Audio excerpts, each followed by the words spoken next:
ก็ยัง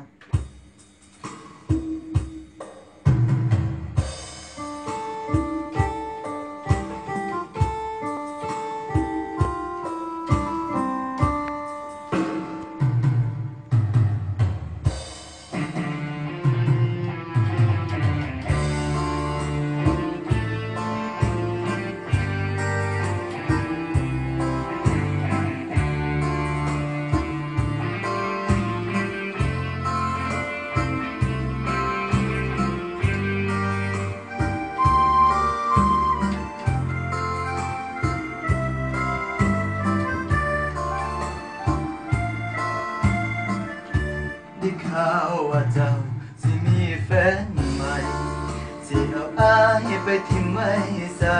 สิให้เสียใจผู้เดียวสันบ่ที่ถูกก็ต่อคักถูกต่อปักเสียแล้วละน้อก็ยังมาอ้อยมาล้อแฟนเขาไปนำของใหม่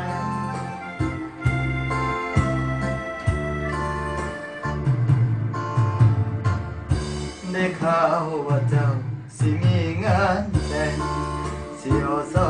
ลงหลุมแก้มแดงอีหลาคำแพงสิมีงานใหญ่ที่เจ้าก็โตปักถึงโตคักหนาวสมัยเจ้าบ่าวทั้งยาวทั้งใหญ่บ่ทุกข์คืออายได้กินน้ำตาผัวคนเอ้ยแฟนเขาสิเข้าพาควันเสียงเขายกกันจนฟ้าสนั่นเสียงดังปะส่วนมีบ่ขี่มาขี่เสียใจของอายคักอารมณ์ของคนอกหักโอ้อยากเอามือฟาดปากเจ้าบ่าว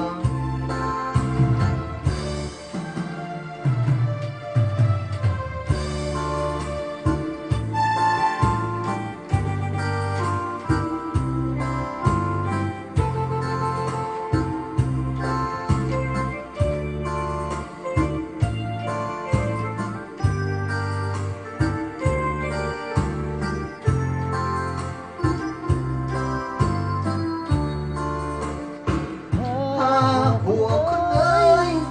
แฟนเฮาสิเข้าพาควันเสียงเขาโยนกันจนฟ้าสนั่นเสียงดังปักส่วนมีบ่ขี่มาขี่ใส่ใจของอายคัก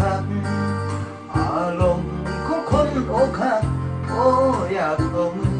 ฟาดปากเจ้าบ่าวอารมณ์ของคนอกหักโอ้อยากเอาบาทาเตะปาก